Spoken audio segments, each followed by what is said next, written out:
Donald Trump की विश्वसनीयता खुद उसके देश में खराब हो गई। डोनाल्ड ट्रंप आज कुछ कहते हैं, कल कुछ कहते हैं और दुनिया को भरोसा नहीं है। अब ईरान और इजराइल और अमेरिका के बीच क्या सचमुच कोई समझौता हो रहा है? 28 फरवरी से दुनिया डोनाल्ड ट्रंप के रोज बयान पढ़ रहा है।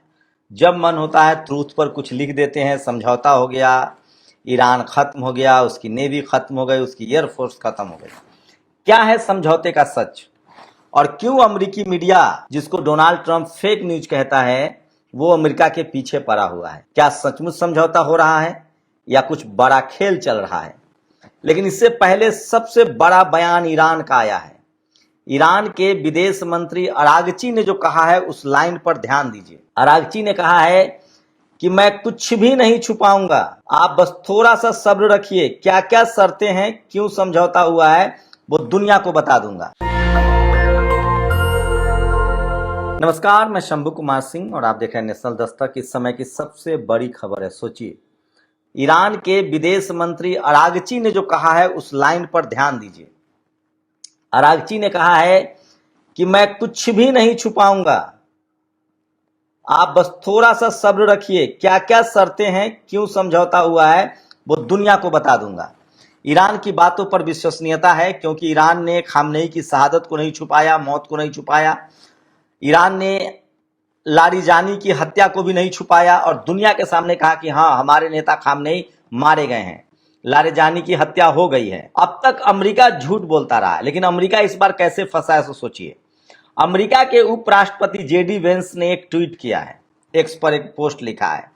उसके मुताबिक जो पैसे देने की खबर है वो झूठ है। मैं पहले दिन से कह रहा हूं, $400 बिलियन की मांग है ईरान की। उस पर कोई समझौता के लिए ईरान तैयार नहीं है। साथ ही $24 बिलियन का और जो दुनिया भर में उसके पैसे सीज हैं, वो भी अमेरिका को जारी करना है। न्यूक्लियर पावर को लेकर तो ये हो सकता है, इसमें यही है कि न्यूक्लियर पावर को लेकर ईरान कह सकता है कि हम परमाणु बम नहीं बनाएंगे, लेकिन ये सच है कि वो परमाणु बम हासिल कर चुका है। ये CNN की रिपोर्ट है। अमेरिका की मीडिया भंडाया हुआ है, भड़का हुआ है डोनाल्ड ट्रंप पर। वो सवाल पूछ रहा है कि आखिर अमेरिका को फायदा क्या हुआ इस युद्ध से। लगभग 25 लाख करोड़ रुपए की शुरुआत में बात हुई थी कि इतना हर्जाना तो देना पड़ेगा। सवाल है कि ईरान मानेगा क्यों? होर्मुज पर उसका पूरा कंट्रोल है। ईरान युद्ध जरूर नहीं चाहता होगा, लेकिन यह भी तय है कि ईरान समझौता के लिए तैयार नहीं है। तो ईरान के बयान से तो लगता है कि समझौते पर बातचीत हो रही है, लेकिन बरबोला ट्रंप, जुमलेबाज, धमकीबाज ट्रंप को पर लोगों का भरोसा नहीं है। सोचिए, 3 दिन बाद जब पूरी दुनिया में हाहाकार मच गया कि भारत के जो नाविक 3 मारे गए हैं, जिसमें नाविक भी हैं, इंजीनियर भी हैं, आदित्य शर्मा हो या चौरसिया हो, ये सब अमेरिका के हथियार, अमेरिकी सैनिकों ने हमला किया था। अब डोनाल्ड ट्रंप कह रहे हैं कि हमने ईरान से बचाने की कोशिश की थी, मतलब मिस्टेकन, गलती से यह हमला हुआ है। कल वो कह दे कि ईरान ने मारा है, जबकि ईरान ने सबसे पहले इसकी निंदा की है। दुनिया को पता है कि अमेरिका ने बैरिकेडिंग कर रखा है और होर्मुज से निकलने वाले जहाजों पर वो हमला करता है। खैर, सच क्या है ये भारत सरकार को फिर से बताना चाहिए। पहले ही भारत सरकार के विदेश मंत्रालय ने कहा है कि हां, अमेरिका की तरफ से हमला हुआ है, हमारे 3 लोग शहीद हुए हैं। अब देखते हैं ट्रंप के इस बयान के बाद भारत सरकार का क्या रुख रहता है। लेकिन प्रधानमंत्री नरेंद्र मोदी की आलोचना हो रही है कि उन्होंने अमेरिका के खिलाफ कुछ नहीं बोला है। लेकिन सबसे जो मजेदार है कि क्या दुनिया को आर्थिक मंदी में धकेल रहा है डोनाल्ड ट्रंप के। आखिर डोनाल्ड ट्रंप बेंजामिन नेतन्याहू के सामने मजबूर क्यों है?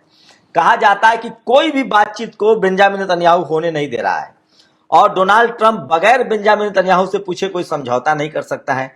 इसका सीधा मतलब है कि जो की चाबी जो है वो बेंजामिन नेतन्याहू के पास है। मैं पहले दिन से कह रहा हूं, डोनाल्ड ट्रंप का नाम है सीन फाइल में।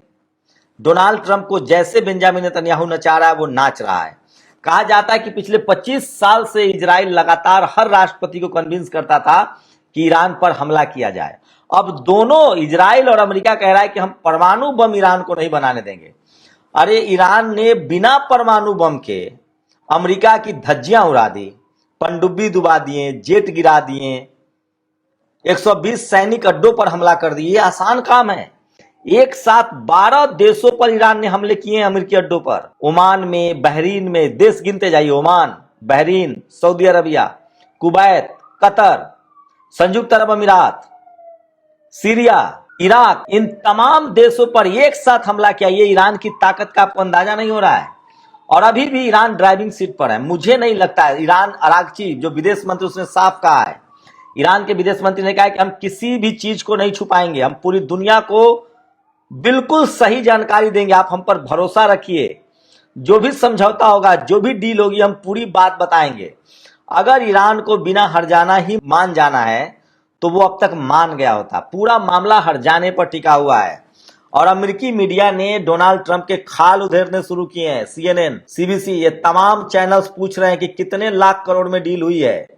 और डोनाल्ड ट्रंप की मुश्किलें बढ़ती चली जाएंगी। बेंजामिन नेतन्याहू और डोनाल्ड ट्रंप तभी तक सुरक्षित हैं जब तक ये युद्ध चल रहा है और जब तक इमरजेंसी लागू है। बेंजामिन नेतन्याहू के खिलाफ बड़े आरोपों के जांच होने हैं, भ्रष्टाचार के। 2 जज संदिग्ध हालत में मर गए हैं। तो सोचिए कि आज दुनिया की हालत अगर कमोबेश आर्थिक तंगी है, तेल की किल्लत है, तो इसके लिए जिम्मेदार ईरान है या अमेरिका और इजराइल जिसने ईरान पर हमला किया। 28 फरवरी से पहले होर्मुज जो है इंटरनेशनल रास्ता था, दुनिया भर के लिए खुला था। ईरान पर हमला कर दिया गया। सोचिए, कल के तो खर्ग पर कब्जा करेंगे। सोचिए, बरबोला राष्ट्रपति डोनाल्ड ट्रंप ने अमेरिका की पूरी साख को मिट्टी में मिला दिया है। आज दुनिया का कोई ऐसा देश नहीं है जो अमेरिका की बातों पर भरोसा करे, ट्रंप की बातों पर भरोसा करे। लेकिन सोचिए, अमेरिका की मीडिया जो है ना, वो खाल उधेड़ देगी डोनाल्ड ट्रंप का। एक एक बात की पुष्टि की जाएगी और सारी खबरें छन छन कर बाहर आएगी। डोनाल्ड ट्रंप को दिन में 3 बार मीडिया को फेस करना पड़ेगा। आसान नहीं है कि अमेरिका में आप कोई डील कर ले और छुप जाएं। खुद बेंस जो उपराष्ट्रपति है, वो उनको लिखना पड़ रहा है बेंस को कि पैसे की कोई बात नहीं है, हम कोई रकम नहीं देने जा रहे हैं, समझौता हो रहा है, होने वाला है। ईरान ने कहा है कि जो भी समझौता होगा वो सच्चाई हम दुनिया को बताएंगे, हम कुछ भी नहीं छुपाएंगे। लेकिन सोचिए, मान लीजिए कि हर्जाना की रकम ईरान छोड़ देता है क्योंकि उसके पास अकूत तेल और गैस है, प्रतिबंध हट जाएगा, होर्मुज पर उसका कंट्रोल है। अमेरिका को क्या हासिल हुआ? और सवाल है कि इजराइल का क्या होगा? इजराइल, हिजबुल्लाह, हमास और हुती के हमले उस पर जारी रहेंगे। और अगर सब कुछ नॉर्मल हो जाता है तो भी कम से कम 1 साल लगेंगे होर्मुज को व्यवस्थित होने में। लेकिन अमेरिका के नुकसान का अंदाजा लगाइए। क्या अब दुनिया का कोई भी देश अमेरिका की बात पर भरोसा करेगा? और दुनिया के सभी देशों को लेसन लेना चाहिए ईरान से। ईरान की पढ़ाई लिखाई और विज्ञान ने उसे विश्व विजेता की लाइन में खड़ा कर दिया है। सोचिए, अमेरिका के गले में घंटी बांधना यह आसान काम नहीं था। यह तभी संभव है जिस देश के पास सबसे आधुनिक वायु रक्षा प्रणाली होगी। अमेरिका को इसकी भनक भी नहीं थी कि उसका F-35 एस्पिरिट 2 बॉम्बर गिर सकता है। सोचिए, ईरान के जो वायु रक्षा प्रणाली है, जो इंटरसेप्टर्स है, उसकी ताकत देखिए, अमेरिका से भी एडवांस है। उसने F-35 को मार गिराया, उसने एस्पिरिट 2 बॉम्बर को मार गिराया, चिनकू हेलीकॉप्टर मार गिराया, अपाचे हेलीकॉप्टर मार गिराए, एवॉक्स पर हमला किया। इसे दिखाता है कि ईरान ने विज्ञान पर कितना काम किया है। जानकार बताते हैं कि वहां 74-75% महिलाएं जो है वो विज्ञान पढ़ती हैं, साइंस पढ़ती हैं। ईरान को वो मौका मिल गया है और पूरी दुनिया में जो इस्लामोफोबिया का खौफ था वो बाहर हो गया। और सोचिए, वहां की अब तक की जो यूरोप की मीडिया और अमेरिकन मीडिया अफवाह फैलाती थी कि ईरान में महिलाओं का जो अधिकार नहीं है, वहां कट्टरपंथ है, वहां इस्लामोफोबिया का वो झूठ फैलाते थे, सब धरा का धरा रह गया है।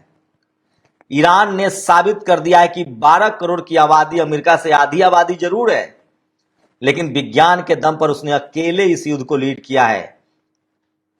हम सब जानते हैं कि रूस और चीन उसके साथ है, लेकिन अमेरिका के साथ भी तो है। तो ये है ताकत, और इसी में दुनिया के देशों के लिए अपनी सुरक्षा भी छिपा हुआ है। पूरी दुनिया में वो देश पीछे रह जाएगा जो अंधविश्वास और पाखंड में फंसेगा।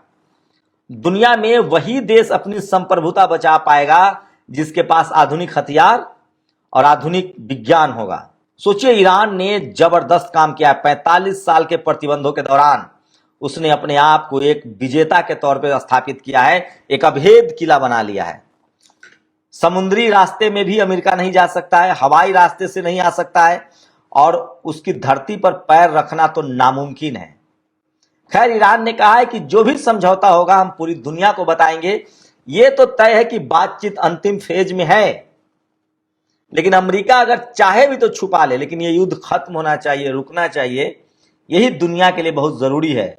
और इतिहास याद रखेगा कि 100 साल से तथाकथित सुपर पावर अमेरिका को ईरान ने जमीन पर पटक दिया। लोग अपने नस्लों को कहानियां सुनाएंगे, किस्से सुनाएंगे कि पढ़ाई लिखाई और विज्ञान के दम पर अमेरिका को किस तरह से ईरान ने पटकनी दी है, जो अमेरिका का गुमान था। लेकिन ये बात दुनिया के लिए मैसेज छुपा हुआ है कि अब दुनिया में वही देश सरवाइव करेगा, वही देश पावरफुल होगा जहां के लोग एजुकेशन, विज्ञान और नेचर को बचाएंगे। ईरान ने ये सारे काम एक साथ किए हैं। भारत के लिए बड़ा मैसेज है इस खबर में, लेकिन पता नहीं कि यहां के लोग इस बात को समझ पाएंगे कि नहीं। शुक्रिया। नेशनल दस्तक की आपसे गुजारिश है कि अगर इसको बचाना चाहते हैं तो नेशनल दस्तक को सब्सक्राइब करने के लिए रेड कलर के सब्सक्राइब बटन को दबाएं, फिर बेल आइकन की घंटी दबाएं। नेशनल दस्तक को बचाने के लिए बहुत जरूरी है कि हर खबर को शेयर करें, लाइक करें, कमेंट जरूर करें।